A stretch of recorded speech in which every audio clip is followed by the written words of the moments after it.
Anna, hello and welcome to our forum. Hello, thank you very much for inviting me. Our pleasure. We spoke in Riga 3.5 years ago, and back then you said in an interview, which is linked in the QR code here, that if Bulgaria has enough political will and enough stakeholder will, we can have a working deposit system within 3 years. We're obviously way beyond that point, and we still don't have a working deposit system.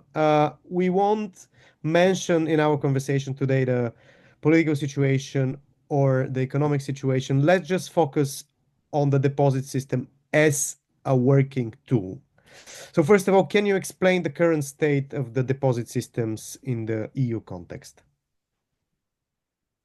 Thank you very much for that question. And obviously, I'm very sorry that Bulgaria does not yet have implemented deposit system as a collection method for beverage containers, as this is the predominant system existing in majority of the European countries and the countries associated with the European Union. As of today, 18 European countries, as well as the autonomous region of Greenland, have implemented this solution for the collection of single-use beverage containers. And it is also important to mention that there are a lot of countries currently now implementing this system.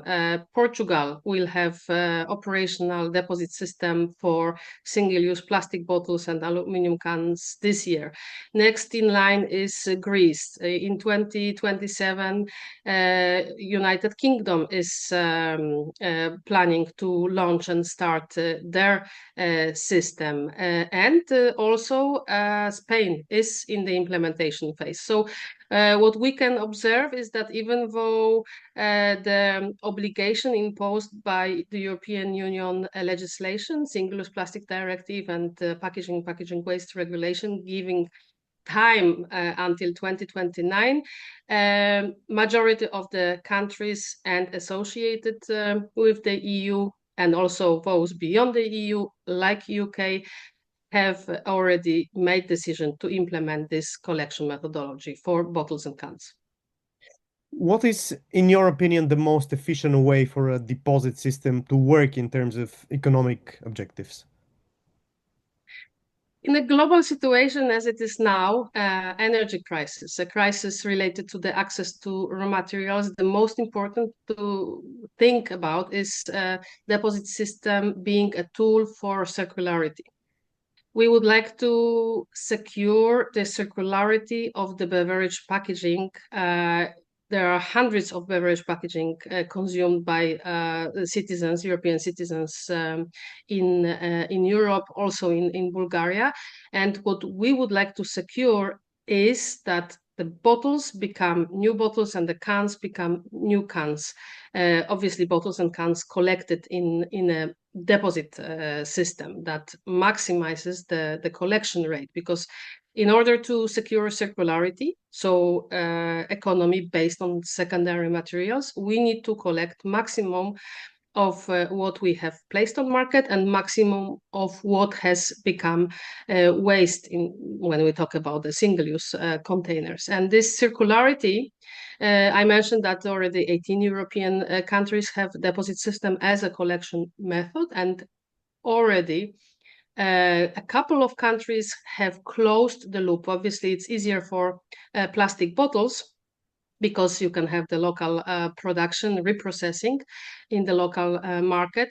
And those countries have closed the loop for plastic bottles, which means that the predominant packaging format is placed on market, collected by the system, also reprocessed in a country to serve the purposes of new production and new consumption. And the best way to implement that is obviously through existing models of extended producer responsibility for deposit, which is a deposit system.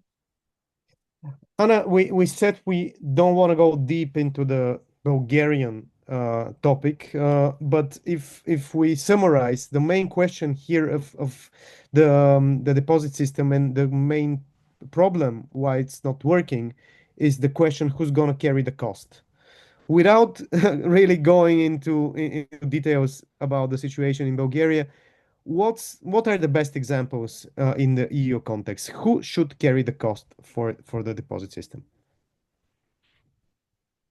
I think we should perceive the deposit system as the implementation of extended producer responsibility. Extended producer responsibility is a policy that has been implemented in Europe by European Union in many European countries, and this is essentially financial accountability of producers of products packed for the post-consumer phase of the packaging life cycle. And deposit systems are actually the best and the finest example of extended producer responsibility. Obviously, those systems rely very much on the retailers. That's why we have the golden standard in Europe, where producers, in cooperation with retailers, establish the system operator to run the system. Deposit system is based on deposit value. Deposit is added to the product price and returned in 100% at the shop, at the retail location. Also, this retail location is extremely important from the perspective of the climate footprint, because we are talking about the place where the collection of voluminous beverage containers, voluminous packaging formats is aggregated. So obviously this new collection structure is needed, and in majority of the countries, collection infrastructure is the responsibility, financial responsibility of retail units, which later on is compensated by producers through so-called retail handling fees. So the money that is paid to the retail locations for each and every collected unit of packaging formats carrying deposit. And Anna, last question, which is probably the most interesting for our guest here in the hall, for me as well. What are the benefits for us, the end consumers, from a working deposit system? It's a very interesting question. And I think consumers in Europe and in Bulgaria would like to continue to consume their products in beverage containers. We are talking about hundreds of containers per capita and year in Europe. And consumers would like to continue to consume the products, but they would like to do it in a sustainable way. So deposit system secures this sustainability of the consumption.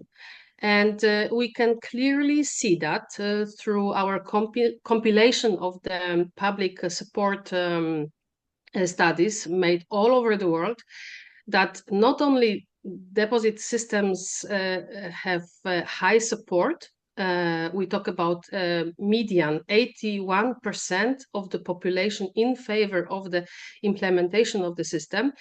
But what's more important is that the percentage points attributed to the support of existing systems are 7 percentage points higher, which means that this is a fantastic certificate for a deposit system as a collection method, serving the purposes of the recycling and obviously also reuse if the reusable containers are a part of this system. So from the perspective of consumer, which is proven and there is evidence for that, deposit systems are a gateway for the sustainable consumption. Anna Larson, thank you very much for this conversation, and looking forward to seeing you maybe live in person next time around.